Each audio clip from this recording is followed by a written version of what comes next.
प्रचंड आवाज से बोलिए भारत माता की जय श्री राम, जय जय श्री राम।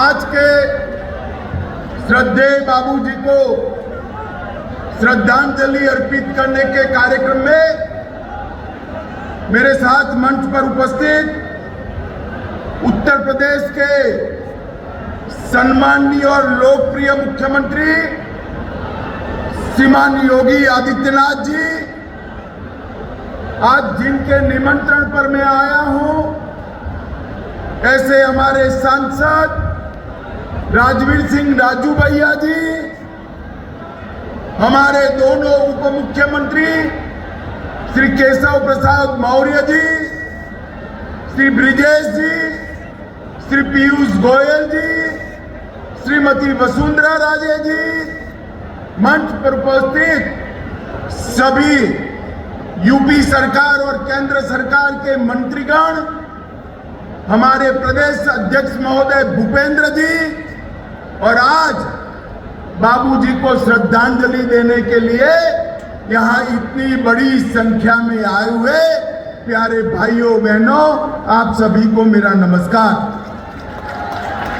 आज मैं केवल दिल्ली से एक ही काम के लिए आया हूं, भारतीय जनता पार्टी के वरिष्ठ नेता, राम भक्त और पिछड़ों के कल्याण के उत्तर प्रदेश के अंदर शुरुआत करने वाले श्रीमान कल्याण सिंह जी को मैं श्रद्धांजलि देने के लिए आया हूं। सबसे पहले मैं देश के करोड़ों कार्यकर्ताओं की ओर से बाबूजी को श्रद्धांजलि देता हूं और उनकी पुण्य स्मृति को प्रणाम कर कर मेरी बात की शुरुआत करना चाहता हूं।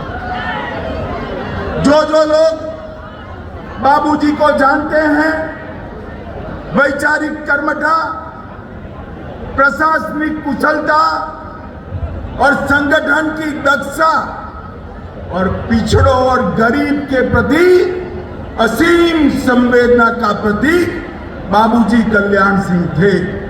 मित्रों, आज मैं लंबी बात नहीं करना चाहता। मैं उस दिन कोरोना के कारण अस्पताल में था जब मोदी जी ने श्री राम मंदिर का शिलान्यास करने का काम किया। उस दिन मैंने बाबूजी को फोन किया था, उन्होंने कहा था मेरा जीवन धन्य हो गया, मेरे जीवन का लक्ष्य आज समाप्त। जब बाबूजी उत्तर प्रदेश के मुख्यमंत्री बने तब इन्होंने 3 चीजों पर लक्ष्य दिया था। सबसे पहला, श्री राम जन्मभूमि आंदोलन को गति देना।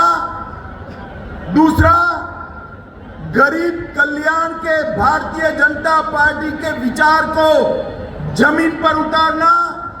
और तीसरा, सामाजिक सद्भाव बिगाड़े बगैर, जातिवाद को उकसाए बगैर करोड़ों करोड़ों पिछड़ा समाज के लोगों का कल्याण करना। आज मुझे बड़ा हर्ष है, ये तीनों कामों को नरेंद्र मोदी जी आगे ले जा रहे हैं।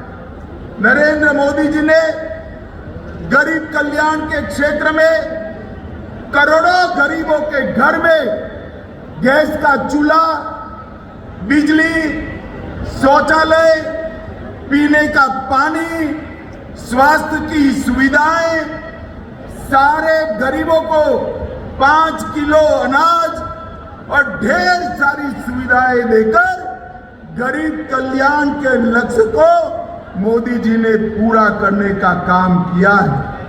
और दूसरा, बाबूजी ने कभी जातिवाद की बात नहीं की, परंतु हमेशा पिछड़ी समाज की जातियों को संबल देने का काम करा, उनका एम्पावरमेंट करने का काम करा। और मोदी जी ने भी ये सारी सुविधाएं पिछड़ी जाति को सबसे ज्यादा से ज्यादा मिली है। उसके अलावे राष्ट्रीय पिछड़ा जाति आयोग उसको संवैधानिक दर्जा दिया। नीट की परीक्षा में ओबीसी को रिजर्वेशन देने की बात करी, गरीबों को भी रिजर्वेशन दिया। नवोदय विद्यालय और सैनिक स्कूलों में पिछड़ा समाज को 27% आरक्षण दिया। ओबीसी पिछड़ा समाज के उद्योगपतियों के लिए कैपिटल वेंचर फंड की स्थापना की। संविधान संशोधन कर ओबीसी को, बैकवर्ड क्लास पिछड़ा समाज को संवैधानिक मान्यता देने का काम हमारे नेता नरेंद्र मोदी जी ने किया। और मित्रों, ये जो शुरुआत बाबूजी कर गए थे, मोदी जी ने आज समग्र पिछड़ा समाज के उत्थान के लिए ये 9 साल के अंदर ढेर सारे काम किए हैं। एक और गरीब कल्याण का यज्ञ चलाया, दूसरी ओर पिछड़ा समाज को आगे बढ़ाने का काम किया, और तीसरा लक्ष्य था, तीसरा अधूरा काम था राम जन्मभूमि का मंदिर। मित्रों, कांग्रेस पार्टी आजादी के बाद से राम जन्मभूमि के मसले को अटका रही थी, भटका रही थी, लटका रही थी।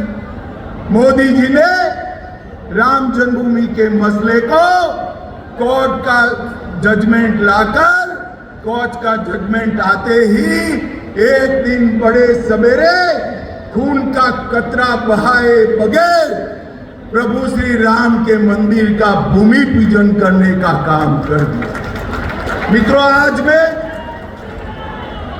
समग्र उत्तर प्रदेश के सभी लोगों को कहना चाहता हूं, हर व्यक्ति के जीवन में कुछ पल आते हैं जो व्यक्ति का परिचय करा देते हैं।